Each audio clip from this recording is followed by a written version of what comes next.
Thanks, Lorna. So, welcome everyone. Great to see you. Welcome to the AFP's Alternative Forms of Transport Usage in Your Fleet Policy webinar. That was a mouthful for me first thing in the morning.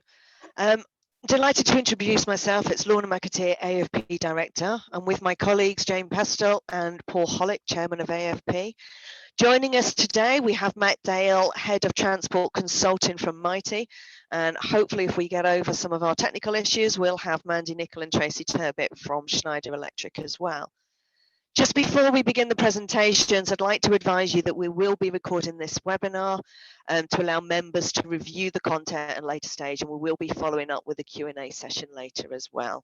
And then the final 5 minutes, I'll hand back over to Paul, who will just do a little bit of what's happening with the AFP and all the exciting things that we've got coming up. So without further ado, I'm going to introduce Matt Dale. Our first presentation is from him. So Matt, over to you. Thank you, Lorna. Good morning, everybody. So as Lorna says, I'm Matt Dale. I'm Head of Transport Consulting, part of the consultancy team in Mighty Energy, focusing on EV, but not just vehicle EV. I'm going to apologise slightly for the slightly echo sound. I'm not sitting in the bathroom. I am in a small meeting room at our head office in the Shard, and when they were designed, they were really good. Unfortunately, nobody decided to put anything to help the acoustics in. First slide, please, James. So a little bit of background on Mighty. We have 77,000 employees in the UK, and we also have operations, small operations in Southern Ireland, Belgium, France and Spain. We are known for security and cleaning services and landscaping, but Mighty is a whole lot wider business than that. Hopefully you'll see some of that in the presentation as we move forward. But let's just say it is a rather large beast. Next slide, please, James. So we have our Plan Zero, our commitment to do it ourselves. So we've committed to achieve net zero operational carbon by 2025.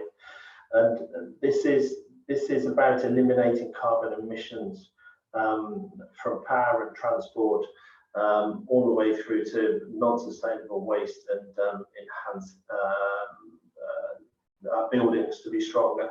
Our fleet is what people know us for, certainly in this sector, and I'll touch a little bit more on that. But we are on the journey to transition our entire fleet, cars, lights, heavies, and everything in between, to zero emission by 2025. But we're also decarbonising our energy. We are increasing the technology to reduce work travel, which I'll come on to as part of the alternative travel scenario. And we're going all the way through the business to make it cleaner, but we're getting efficiency at the same time.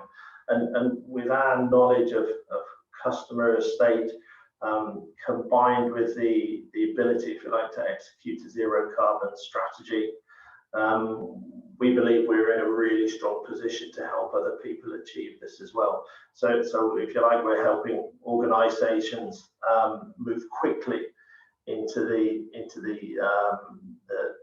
net zero, what we refer to as our Plan Zero initiative, in assisting companies in their decarbonisation journey. Next slide, please. So a little bit of what I do and what we're doing on the EV side, and EV covers infrastructure as well as fleet. So what we've developed is a solution which follows a consultative approach. Fleet transition strategy, which is a lot of what all of you guys are going through at the moment. So we're doing sustainable transport consulting. We're working with strategy programs, and we're looking to become a trusted advisor. And the reason this happened is Mighty has over 4,000 customers that we work with in various different areas. And they started coming to us asking for advice on how to decarbonize their fleet. Not the traditional fleet manager route. It was coming in from sustainability people. It was coming from CEOs who were starting to see how things were going to change. A lot of different areas. So that's how it was born. We recently acquired a company called Rock that allows us to get involved with HV and LV solution design. So this has allowed us to take our design and scoping to a whole new level and allow us to offer this turnkey end-to-end provision. We're also becoming more involved in the infrastructure management. The CPOs and a couple of companies on the side, if you like, have been helping customers to understand how they need to manage the electrification of their fleet and how they need to manage their infrastructure as it develops. But infrastructure is a complex area. Some people are trying to shoehorn it into the traditional refueling, petrol, diesel refueling methodology. However, where you have so many different ways to recharge, just put it into three if you like, for home, public and workplace, there has to be aggregation of data if you want to understand how your fleet's operating, both now and into the future. And there's a cost involved. And sometimes the option is to let the drivers sort themselves out, take the route down the AFRs and leave it to them, which leaves very little control at that point. And I'll talk a little bit about that in how we're working with our own fleet. And then we're also getting involved with ongoing operations and maintenance. Mighty has 12,000 mobile engineers, one of the largest mobile engineer groups in business in the UK. So we're now working with a number of CPOs to actually manage their hardware where it can't be repaired over air. So we've got involved with that side as well. So planning infrastructure all the way through to keeping it running, so to reduce that time. And we're charge company agnostic. So we work with all the major charge companies. We don't mind who the customer wants to work with. We have a relationship with all of them. And also, right at the start, we have some what we call our e-insight software, which you'll have seen stuff like this before, where it helps a customer understand what vehicle they should switch into to help them understand what electric vehicles work with their current internal combustion engine vehicles, range, and so on and so forth.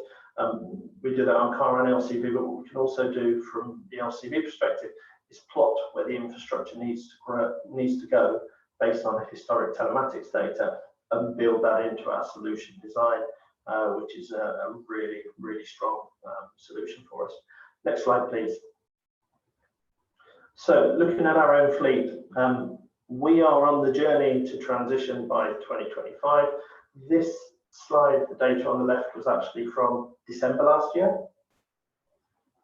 We have now exceeded 2,000 electric vehicles on our fleet out of the just over 6,500. So we've reached the 30% mark, and electric vehicles are going in all over to all the areas. And it's worth pointing out, this is pure EV. There is no plug-in hybrid. There is no hybrid. It is total EV. So if a company car driver wants to change their car, they either have an electric vehicle or they take a cash alternative if they are, I suppose, what we would used to call a perk driver. And the engineers have to switch to electric. So they're moving from things like Astra into MGs, Kias, and the likes of. And we understand that not everybody's got a home charging solution. Not everybody's mileage is low, and that they have to think about the fleet team have to think about those drivers.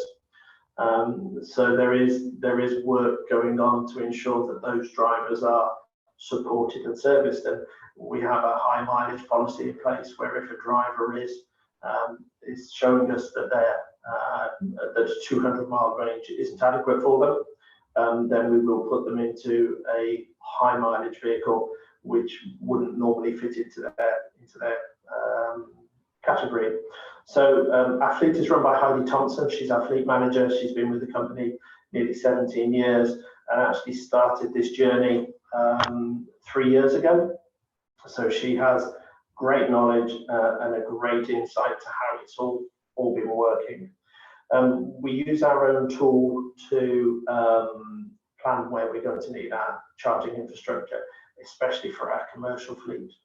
So with the now extended lead times of vehicles, and we've got nearly 2,000 vehicles on order at the moment, and some of those are 12 months away. So now with our extended lead times, the issues with semiconductors also starting to impact chargers, which is pushing accessibility or availability of chargers out a little bit as well. We are having to plan further ahead, and we're also advising customers to plan further ahead as well. 2025 is just around the corner for us, but we've been on our journey, as I say, for nearly 3 years. For somebody that hasn't started the journey yet, 2030 is really close, and there's a lot of work to do in between. So we're developing and growing our infrastructure as we go. We understand where vehicles are coming into play.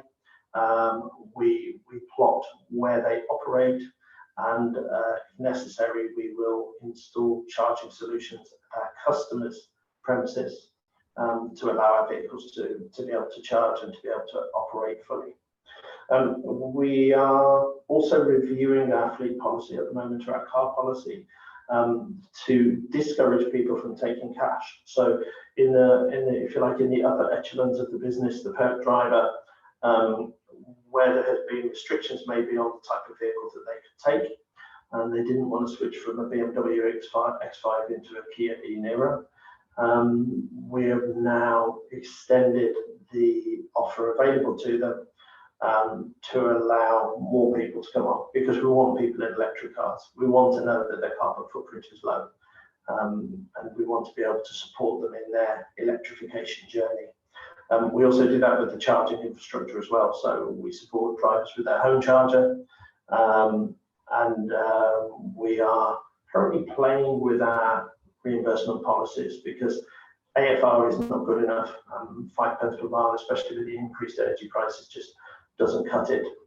So as we are today, we actually reimburse all business mileage of 5 pence per mile, and we pay for all public charging and home charging. So we're over egging it, but we need to support our drivers in this transition, because we're not giving them any choice. We've also got our first electric HGV up in Nottinghamshire. We delivered our first electric Gritter last year, aptly named Gritter Thunberg, and that is now operational with Council up there working hard. We can't talk about alternative solutions without talking about electrification, because electrification is an alternative to a great extent, and it is what we're doing at the moment, but we are also trying to get people into other modes of transport as well. So we have a train policy, which we have an online booking service for, which is allowed for company car drivers to access and use. It is not allowed to be used for travelling to and from the office. So I live in Bristol. My office is Bristol, so I'm lucky. I get to. I'm allowed to use the train and book and charge it back to the business when I'm in the London office, or in Manchester or Birmingham. But people who are based in London office are not allowed to use the train, charge the train back. So if they're getting a cash allowance for a vehicle, they can't abuse it as much as we have seen in some policies in the past. Booking system shows carbon footprint. So if you're comparing the train to your electric vehicle for travelling for the journey, you can see the best way of doing it, and you consider exactly how that works. We actively encourage cycling. The vast majority of our sites all have cycle facilities, secure storage, lockers, shower and changing facilities, and we know certain places, like the Shire, for example, where people do cycle a lot more. It's very tight on space, both for cycle storage and for accessing the lockers and showers, and we're working to improve that. But it's an ever-changing fleet that we just have to keep up with. In addition to those facilities, they're also used by people who walk or run to work. So it does put certain locations under pressure, especially the city centre ones. We actively encourage walking as well. Taxi and ride hailing, and I'll put them into the same category. We don't have a specific policy around this. If somebody's taking the train somewhere and they're going to a business meeting, they're allowed to use a taxi. We encourage them to use Uber, but we don't force them to, and that is not something that is built into a system that pays directly like the train is. So if somebody's using a taxi or an Uber, it's a pay and claim scenario. Flexible working, we have to talk about flexible working in the alternative solutions because it is an area that should not be underestimated, and it is helping to decarbonise travel. We've actually now taken the decision to close a number of our offices on a Friday because the amount of people going into them was low. They like the flexibility to work from home on a Friday. So 2 of our key offices aren't now available on a Friday because people prefer to work from home. And for those of you who are in flexible offices at the moment, you'll know that Monday's quite quiet as well. And whilst we're all teamed and Zoomed and Google Meeted out, we are now in a place where these meeting solutions are part of our everyday working life, and we have to maintain the level of that if we're going to continue to decarbonise the way that we travel. They are an alternative transport solution, and maybe we need to think about how we measure this, how we really measure how somebody works from home, and what it means. We've also started looking at e-cargo bikes. So we are investigating where we could deploy an e-cargo bike instead of a van. So we've started in London, as is the logical place to start with the issues with transport and the air quality. And we're looking at vehicles. We have vehicles that collect items, let's say. They're literally going into a branch to pick up pieces for heating systems or water systems or whatever it may be. And they are travelling from one side of London to the other and back again and collecting something else. And they're almost like a courier solution, but they're not. They are doing a lot more than that. So we're looking at where we could maybe implement e-cargo bikes to do that, even if it was only part of the journey. As well as downsizing the vehicles that do those roles, again, to help with the issue around sourcing product at the moment. But there's some different things to consider here. Most van drivers take their vans home at night, and they might be going off patch, if you like, to get home. So we can't expect them to do that on an e-cargo bike necessarily. Where do you store an e-cargo bike? They're quite large. And you can't just leave it on your street outside like you can your electric van, for example. You've got to have covered storage and somewhere to keep it. So moving from a model of we have drivers take their vans home, there's a lot to think about there. UK weather conditions, I know this always comes up whenever we talk about bikes and scooters and things like that, but it is a consideration when somebody's doing it as part of their job. It's really windy down in London today. Personally, I wouldn't want to be on an e-cargo bike out there, but it's those sorts of things. The impact of time, you could argue that actually it'll be faster to move around London on an e-cargo bike than it will be in a car anyway, and where that start location is. And they're a reactive team, so they're not doing the same journey every day. So there's a little bit of insight into our fleet. Next slide, please. But we're also working with our customers as well. And where we've historically talked to them about maintenance and landscapes, and the conversation has now moved in more to solar and air source heat pumps and things like that, and the draw on energy that's coming. We're getting some different questions as well. So we're working with one strategic customer who is a massive business. And they're looking at deploying car park charging for their staff, not for their operational vehicles, a solution for their employees who are switching to EV. And they're making a percentage of the car park spaces electrified, working on the premise that we're going to be 10% electric, 30% electric, 11 million electric vehicles on the road by 2030. So planning it into where their sites are, where their employees are allowed to park, but also creating a back office solution to support the billing and where that all fits in, alongside helping them create their cycle solution. So we're planning for their showers and changing facilities at their locations, developing the suitable locker needs, bike racks and locations, and even e-bike charger pilot that we've started to see how many of the employees actually have switched from a car or from a different mode of transport to an electric bike and want to be able to charge it when they get to the office.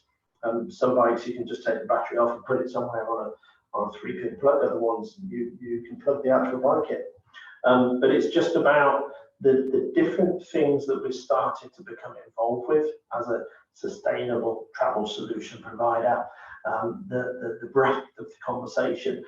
And actually, and Lorna will get this in her role probably more than a lot of people will, the fact that energy, solar, your heating requirements of the future, the headroom you have in your energy supply in your office locations and depots at the moment is becoming so much more connected to the way that you run your fleet, and it isn't going to change. This is a journey that we are now on. Electric is the fuel for the next 10 years at least, and whilst there'll be new stuff coming through, this is where we have to focus, and there is a lot to think about and develop in that time. So I hope you found that useful. Happy to discuss any of our services offline after the event. Sorry for the little sales pitch at the beginning, but just wanted you to understand where Mighty fits in. And I'll hand back to Lorna. That's great. Thank you very much, Matt. It's prompted a few questions for me already. So, and on that note, just before I hand over to our next presenters, if anybody does have any questions for Matt will be joining the rest of the presenters and Paul Hollick later on in a panel session where you can answer those. If you put them in the chat box, there's a Q&A function for you, or stick them straight in the chat and we'll come back to that. So moving on from that, Matt, we have with us Mandy Nicol from Schneider Electric. So Mandy, over to you. Good morning, everyone. So I'm Mandy Nicol, Fleet Manager for UK and Ireland for Schneider Electric, and I'm joined by a colleague that I work with in procurement quite closely, Tracy Turbett, who will also present. Next slide, please. Next. So Schneider is a global company with over 137,000 employees worldwide, and in the UK and Ireland it's around 4,000. So our purpose as a company is to empower everyone for energy resources, and we call that as a program called Life is On, and that's synonymous with Schneider. At Schneider, sustainability is at the heart of everything we do. So all of our policies will be underpinned and support our sustainability targets right through our value chain in terms of our business model and our overall culture of our business. Next slide, please. So we have a commitment. As Matt said, you can't talk about alternative solutions without talking about electrification. Moving forward, as a company, we are part of the EV 100 group, so we will be fully electrified by 2030 worldwide in terms of our company vehicles. But the UK commitment is far more ambitious than that, in that we intend to have 100% of our fleet electrified by 2025. So you can see there we have just over 1,100 cars. We launched our electric vehicle scheme in January last year, and we have already 270 fully electric, and we do have plug-in hybrids, because that's where we put our interim vehicles on a plug-in hybrid, or anybody new joining. So that also helps support our sustainability target. We have quite a small commercial fleet of around 40 vehicles, but quite a considerable large grey fleet, and that total is will be looked at in further down in the presentation. We are doing some extensive work. We are multi-sited in the UK, and we will be having 200 plus EV chargers across our major sites in the UK by the end of this year. So there's a lot of work to support our sustainability target and to our commitment for 2025. Next slide, please. In terms of what we do, we've always had car sharing within Schneider. So we encourage our company car drivers to take or meet up with other employees if they're going to the same meeting. Obviously, there's a cost incentive from a company point of view, because it's there isn't the rental cost, but we also allow those company car drivers to claim an additional pence per mile as a bit of an incentive, if you like, for them to take employees with them, colleagues, to an additional to their meetings. There's an ongoing education piece that I constantly have with our recruiting managers. So not all job need type roles are automatically provided with a company car. And that's a big challenge for the sales community, for example, where it's synonymous that sales and car go together. But when you talk to our recruiting managers, so well, if you live within the M25 corridor, the chances are they're more likely to use the public travel, where that is very well supported within the M25 corridor. And there's also, on a personal point of view, those drivers will probably need parking permits, and it can be quite an inconvenience. So that is an ongoing education piece to separate the job need specific type roles with actually having a company vehicle depending on their geographical location. We also have a travel policy that is underpinned a lot by cost, but we do ask our drivers to think about what their journey profile is, and that's with company car drivers and non-company car drivers. So just because drivers have a company car doesn't mean so that is the right mode of transport. So we do give some guidance as to that. So I think Matt mentioned, but if you travel into London, a lot of company car drivers will use the train. We have a lot of national roles, many companies do, and it may be that it's more efficient and from a health and well-being point of view for a train to be used, or indeed a very short flight. So underpinning all of this, we need to ensure that our employees are safe and secure. We also want to reduce our carbon footprint regardless. Obviously there's a cost underpinning all this, so costs and maybe health and well-being could be at odds at times, but we do want to optimise all different versions of travel. In fact, one of our vice presidents that actually works in London doesn't use taxis. He'll walk, or he will pick up an electric bike to travel around from meetings within London city centre. Next slide.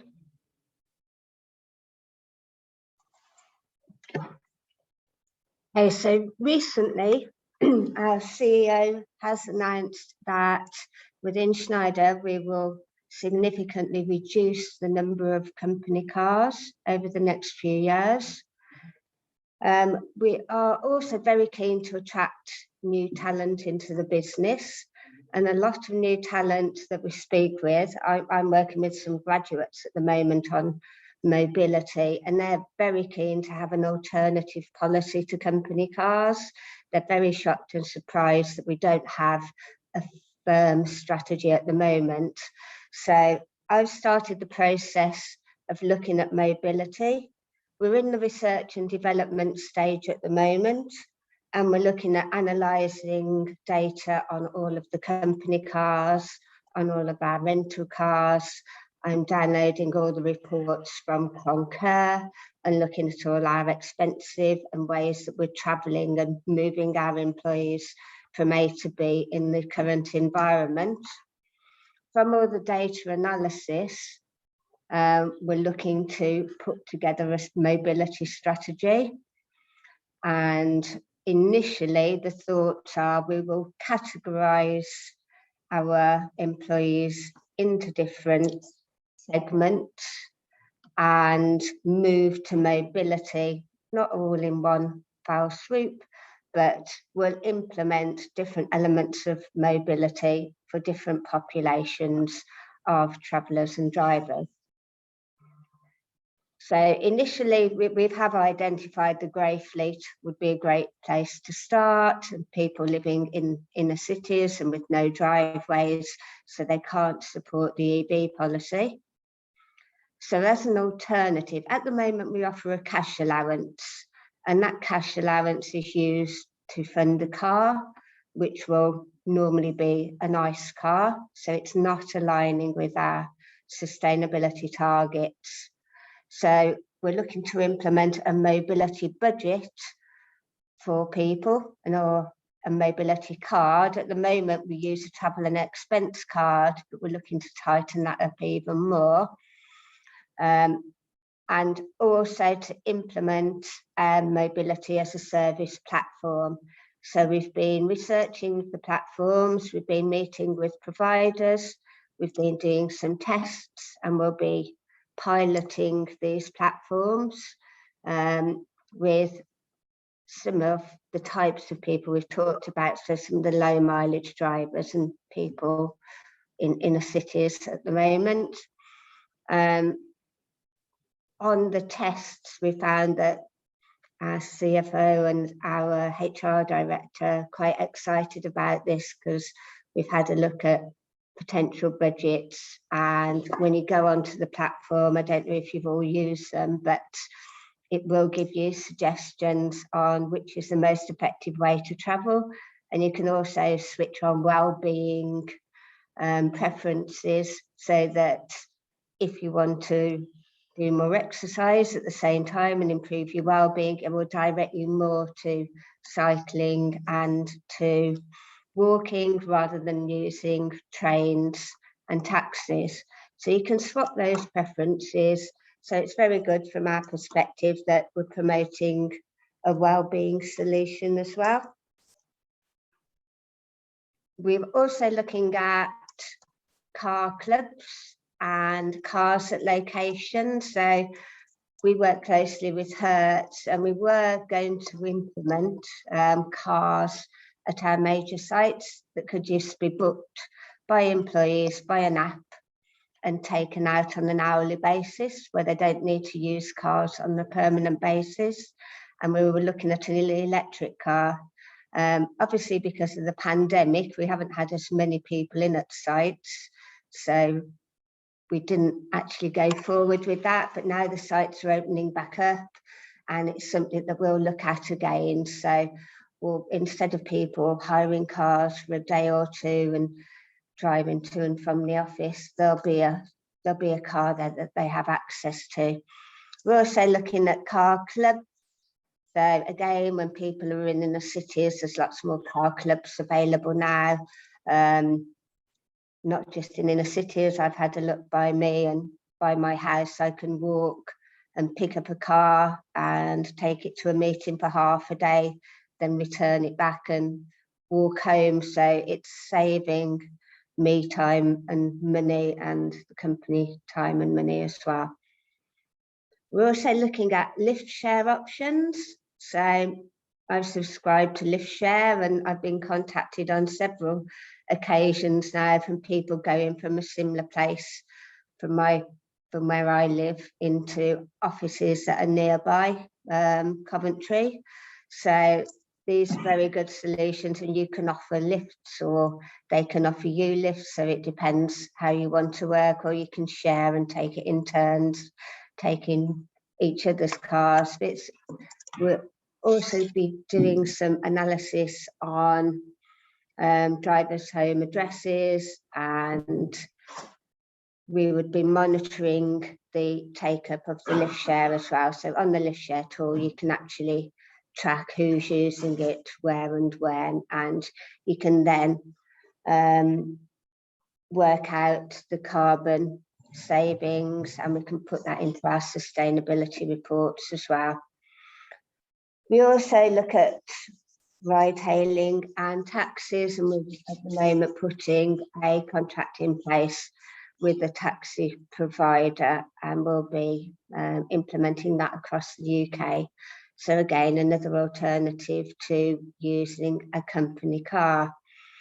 So at the moment, we're all about mobility. I think alternative to company cars has got to be mobility for the future.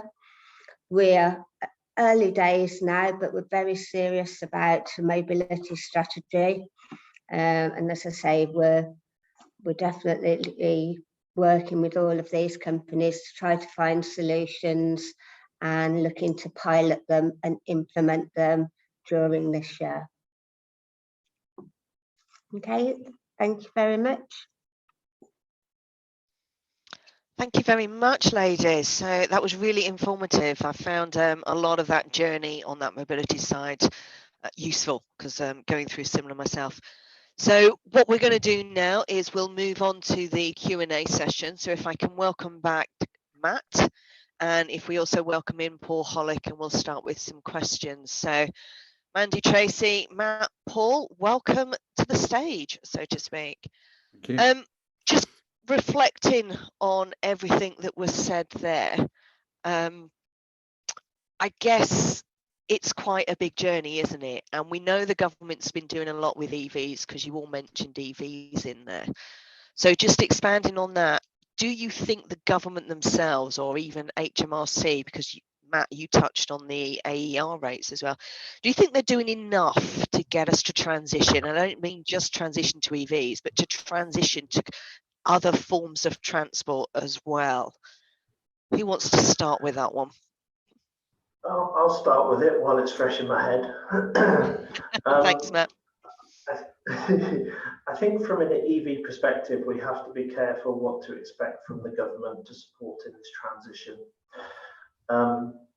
There is a cost to decarbonising, and we all have to accept that. No matter what we do in life, there is carbon creation, and to improve the way we live, we've got to give some stuff back, we've got to give some stuff up, and unfortunately in certain areas we're going to need to spend a bit of money to invest in areas, even things as simple as the rail network, which has been so left to its own devices for so long. There's a cost. So as we move to electrifying vehicles and running vehicles, and this might be viewed by some people as slightly narrow-minded, we've got to pay for it. The growth in the motor industry has been driven, certainly in the last 20 years, by fleet and manufacturers pushing more and more product into the market. And I think we're at a turn point. COVID has caused some of that. Tesla, the disruptors, have caused some of that, as there is less discount on vehicles. So everything moves, and I think manufacturers are going to be more careful. So I think the AFR rates are a bit of a joke, but it's really difficult to create an AFR rate where at home you're paying 15 pence per kilowatt hour, for workplace charging you're paying 12 pence per kilowatt hour, plus the cost of investing in the infrastructure, and in the public infrastructure you're paying anything between 20 pence and £1 per kilowatt hour. It's really complicated to come up with one solution for that. But there's work required. The recent conversations and talk around road charging in general. If they do go down that route, well, the logical way for me to do that is to think about the carbon emissions from a vehicle, because you know that's a way that you can get people driving more electric. And then the other difficulty we're going to come across from a leasing industry perspective is that the leasing companies are looking at double life in their product or even triple life in it, which means the amount of vehicles flowing into the used market is potentially going to reduce as the leasing companies sweat that asset for a bit longer because it costs more and because it's electric and doesn't need to be changed because the RV and maintenance curves have moved. As we move into mobility, if we're going into the mobility route, we've got to have government support from how that is taxed at that point, because you have a company car, ignoring commercial vehicles to a great extent for a minute. You've got a company car, you use it for home, you use it for public, you use it for business and you use it for private, and you get taxed accordingly. How does that work with a mobility allowance? If you tax it as an income, you're penalising higher salaried people because they'll be paying more tax on it, and it would be really interesting to see what Mandy Kelly think about that and how they're viewing that, to understand what they're thinking about the tax side of implementing a mobility budget, because that is going to be complicated. So on that note, same question then over to yourselves, Mandy and Tracy, because you have this global employee base where everything's been done differently in each of the countries. So do you think the government should be doing more in the UK? I think I echo a lot of the points. Sorry, a lot of the points that Matt has said, and I think the government is probably focusing on where the population is, the masses, and it's not the company car driver; it's more the private user, which it probably goes towards why there's been 2 grants being reduced, because generally speaking, our company car drivers are selecting more expensive cars because of the range. So I think that the focus has been on the domestic market as opposed to the commercial one, which personally I think then sometimes is about a little bit at odds with their ambitions to be electrified by 2030. There's a lot of work to do. I think there needs to be more support with infrastructure, which I know the government have provided local councils with a budget to improve the infrastructure, but that certainly needs to improve, as does HMRC's view on the AER rate. The 5 pence is not adequate, which is going to force a lot of companies to do their own analysis, and it's certainly something that Schneider did last year, and we pay above the AER rate to try and counter that. But with energy prices going up, it's something it's going to be a constant battle, I think. I get messages every day from our drivers to say that it's costing them X amount to travel for business. And at the moment, I can't really give them a concrete answer other than without saying it, but that's the policy at the moment. No, I understand that. Paul, we've got mobility committee. So what's the thoughts in that committee? Is there anything you can add to that conversation?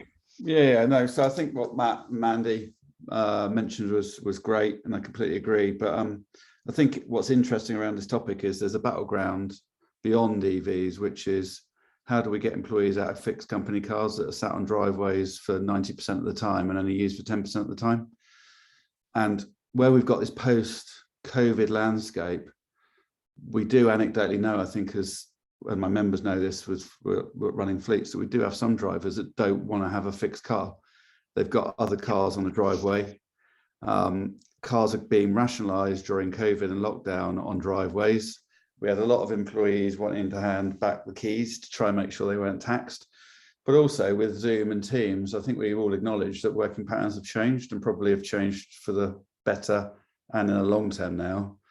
So I think for what we discussed in the AFP Future Mobility Committee, and Lorna, you know this as you're a member, and Matt and Mandy are as well, but it's more about, is a mobility allowance a cash allowance, a new version for a cash allowance, and has cash allowance changed into a mobility allowance? And initially, I mean, I see this in my day job at TMC, where we see some employees that don't want to run a fixed car anymore. And should we as fleet operators not necessarily worry too much about that if they are committed to taking public transport, to take a car club, to take rental at their own cost potentially as well, as long as they're safe and as long as the vehicles that they're travelling in comply with occupational road risk regulations and policies you've got in place as well. Should we be fearful for that marketplace and that new guard where people are handing back their cars? Therefore, then we don't even need to electrify those vehicles because they're taking different forms of transport. Now, of course, in that arena, you've got to acknowledge that people in rural communities will need cars. People with families need cars from a social and domestic perspective as well. But there will be an element, particularly in urbanised centres, of Generation Is and Generation X's and Generation Ys that don't want to run a fixed car on a permanent basis, but they might dip in and dip out of running fixed cars as well. So how do we create that level of fluidity? Now, going back to the original question that you asked Mandy and Matt as well, and Tracy, was could the government be doing more? Yeah, for sure. In other European markets, there are allowances and tax breaks if companies offer employees a mobility allowance. We don't have that in the UK. So that would be great. No, you just touched on something else as well, which Aaron Powell has asked in there, and I have some sympathy with, because when I hurt my leg years ago and ended up on walking sticks trying to do the tubes in London and get around the place was an absolute nightmare. I mean, his question, I know, Mandy, you've touched on it briefly in the chat, is when we're talking about mobility for our colleagues, those that aren't able to ride a bike or have a disability and may not be able to use public transport, how are we supporting them with that journey? Anyone fancy? Man, did you want to expand on it? Yeah, I mean, I've worked with a few that are in our class at the job need category where mobility is an issue. They're, you know, they're wheelchair bound. So we do have an alternative where ordinarily there would be allocated a car. Clearly, there'd be adaptations for their own personal vehicle. So we do financially support those drivers to make reasonable adjustments to vehicles, and it's if they would be eligible for a company car, then we would offer them additional support. It's something that it's to get their own vehicle is more cost efficient for them because of the VAT implications is waived and all sorts of things. So we tend to give a cash allowance and work with those individuals to understand what their needs are. So it's not a one fix for all. It's by individual need. Are you on that journey yet, Matt? Oh, sorry, Paul, you put your hand up. Do you want to go? No, let Matt answer first. I'm going to say no, we're not on that journey yet. Our fleet is very operational, so yeah, no, we're not on that journey yet, is the honest answer. Paul, go on. Well, I was just going to add, I mean, Aaron's got a good point, but he's looking at the current car park of drivers that he's got that have got mobility or disability issues anyway. You've got to remember there will be an army of workers that have serious disabilities that actually would prefer a more flexible alternative because they can't actually drive a car at the moment or a van. And by offering, and of course, let's talk that what the guys have been talking about in terms of alternative forms of transport. We're talking about flexibility. We're not talking about pushing people into one direction and stopping people having company cars. It's an alternative, and being flexible with your offering and your options that you're providing your employees. And actually, I would say the opposite thing to what Aaron said. And I said, yeah, you do need to think about, of course, your current car park population, but actually you'll be tapping into a labour force if you do offer more flexible solutions that currently can't get into the office at the moment. No, that's Sorry, fine. Paul, And I think Can I just jump in? Go on. I must apologise. I answered the previous question with my flippant comment that we're not involved with that yet. So I really apologise for that, everybody who's on the call. It is something that we have to consider in how people move around and how flexible we are. And I think the working from home has certainly been able to support the people who maybe are less able and do rely on a car to get around to a great extent. I can't tell you what our actual disability policy is with regards to this law. It's not something I've been involved with, to be honest.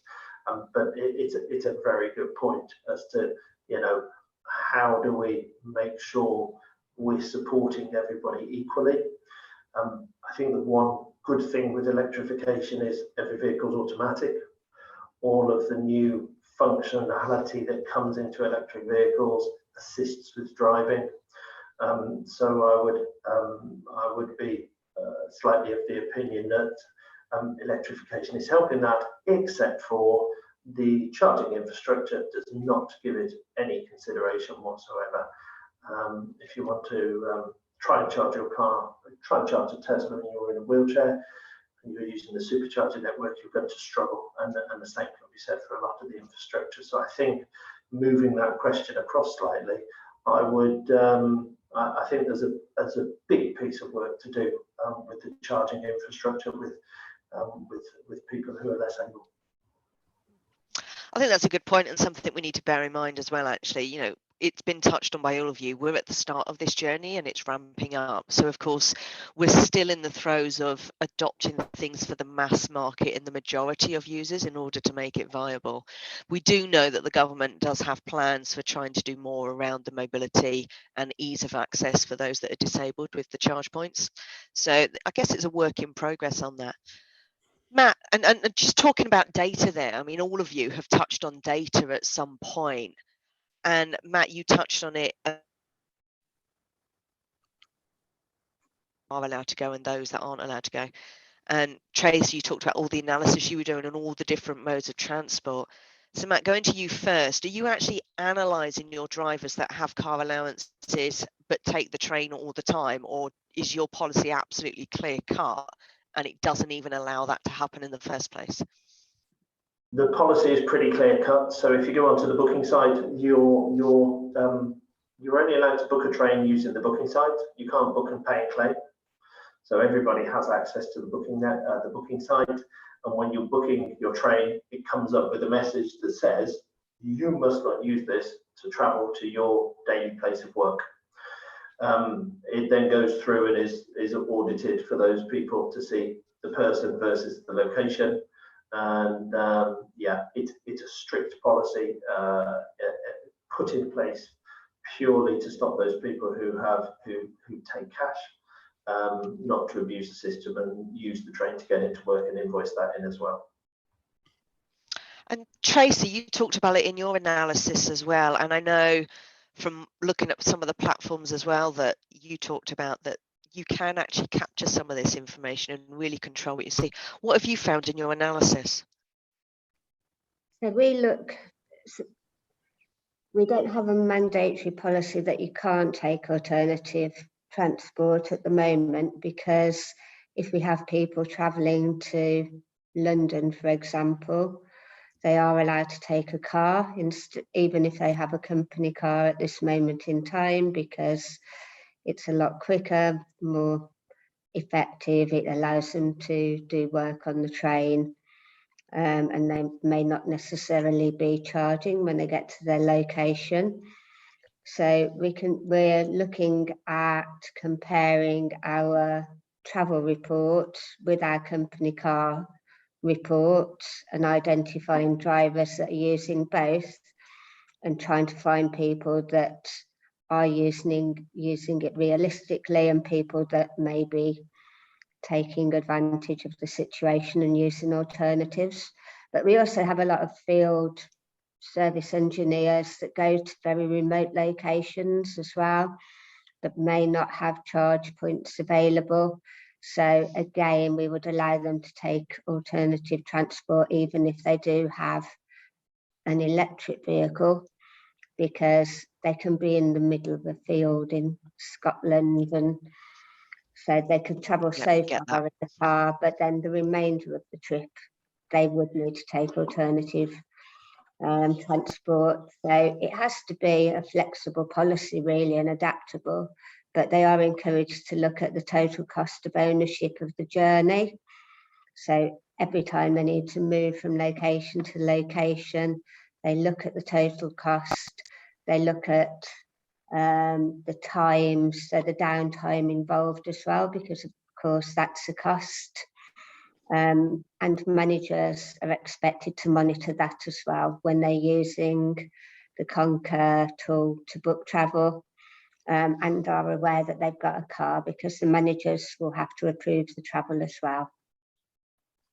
That's great, thank you. I'm conscious of time, so we've got 2 questions in the Q&A that I'll try and get to quickly before handing over to Paul.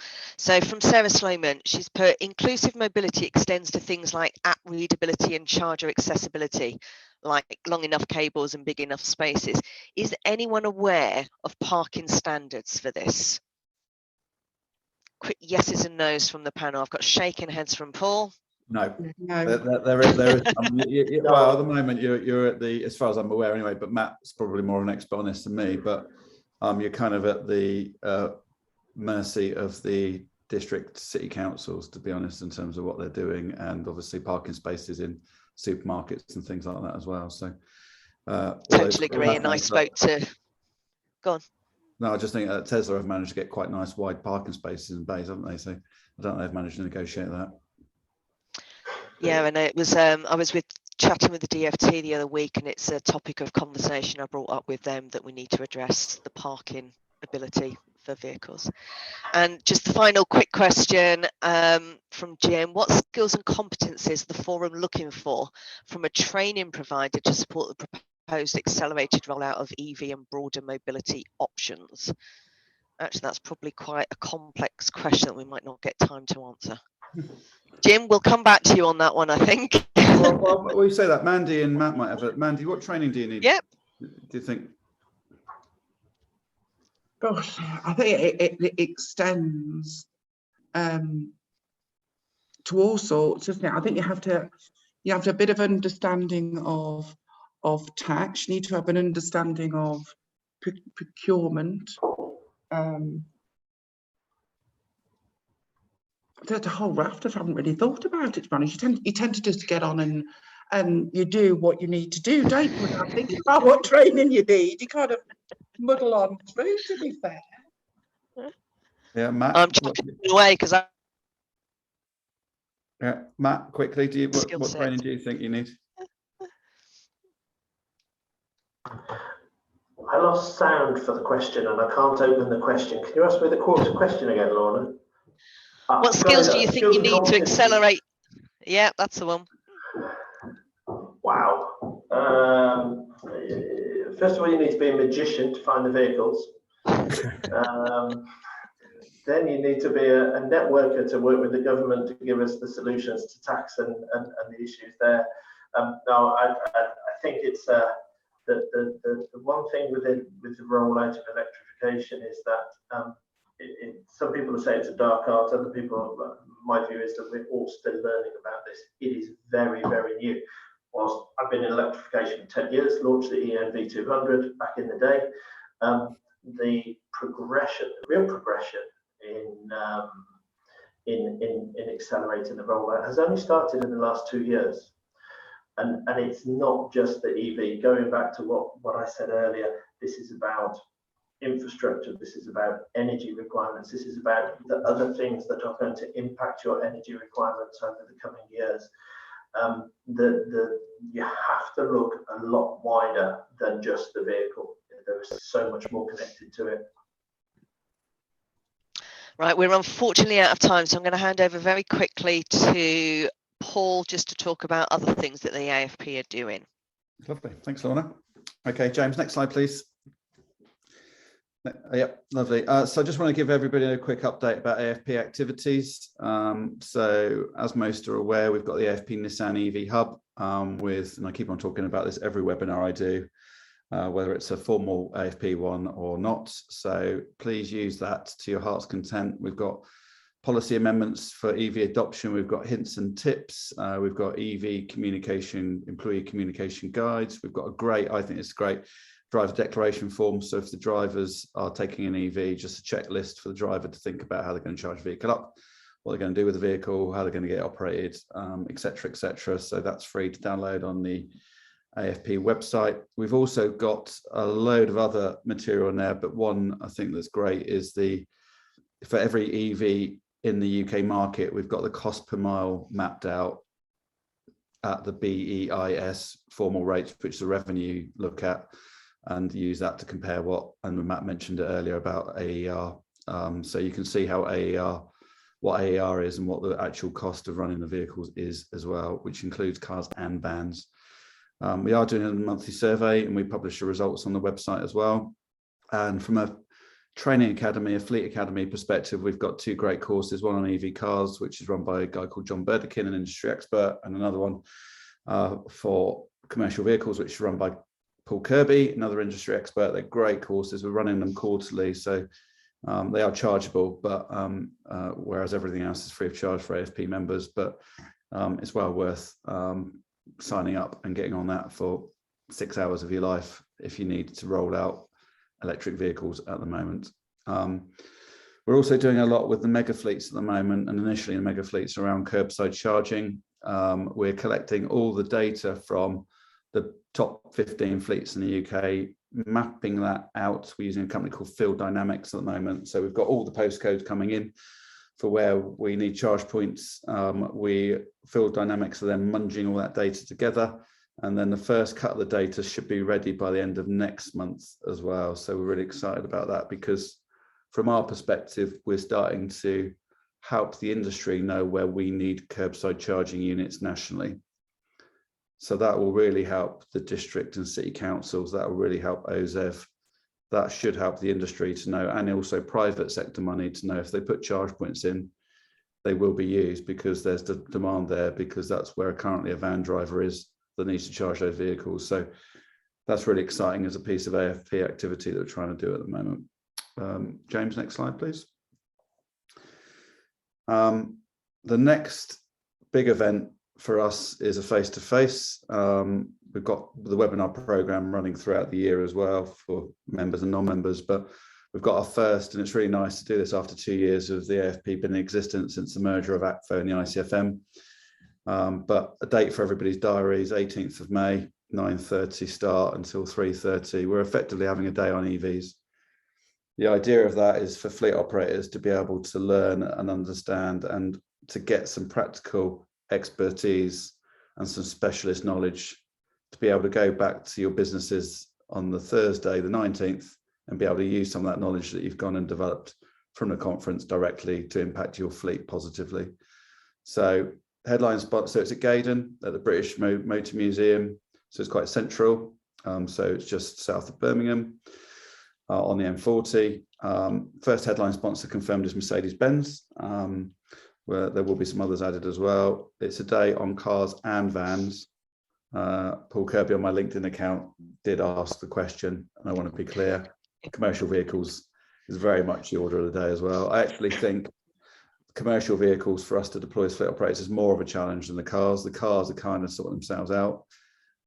We're at a tipping point, I think, at the moment with commercial vehicles. A lot of fleets don't know whether to turn left or right. So the session and the day is entirely designed for that. We're expecting around 200 fleet professionals to be there. So please sign up. It's a great networking opportunity as well. And if you don't know anybody, we will introduce you to other fleets so you can meet everybody else and feel part of the community. And at the bottom there, you've got the things we're covering. So session one will be, Matt Neal, thank you, it's in your diary, great. So EV charging infrastructure, home and office, how to reimburse the drivers equitably for home charging costs, delivering a smart EV highway charging solution for your drivers and your vehicles, using data and telemetry to optimize your fleet and monitor EV fleet to ensure adequacy. And then it would be important for us to also include salary sacrifice deployment, because that's the topic of the day as well, because most fleets are deploying salary sacrifice, because why wouldn't you? You can give a cheap company car to somebody that's not car eligible and get cash back into the scheme as well by using salary sacrifice. So we're covering all those topics, so it should be a really good session. So please sign up and put it in your diary. Next slide, please, James. Next webinar, which we normally do at the end of in each March every year, is tax year end hints and tips, but we're going to be specialising for on the 16th of March, the next webinar on salary sacrifice deployment as well. So hopefully, please sign up. That's on the website, theafp.co.uk. Just sign up. It's already, you're able to book yourselves on already for that. We've got the events calendar online. We've got the training calendar online. If you've got anybody in your fleet team that needs some training, sign up. I know, Matt, Neil, it is the same day as the FN Awards in the morning. Don't need to take a whole day off, do you? Although you are up for some awards, so maybe you do. So there's a survey that gets regularly set up, published on a monthly basis. The survey really helps us understand where we are with particular topics. Join up if you can, the AFP if you're not a member, and follow us on LinkedIn as well, please. So back to Lorna. Thank you, Lorna. That just leaves me to say thank you to everybody. Thank all our panelists. So thank you, Matt. Thank you, Tracy. Thank you, Mandy. Thank you, Paul, for joining in on the questions. And thank you for everyone for attending.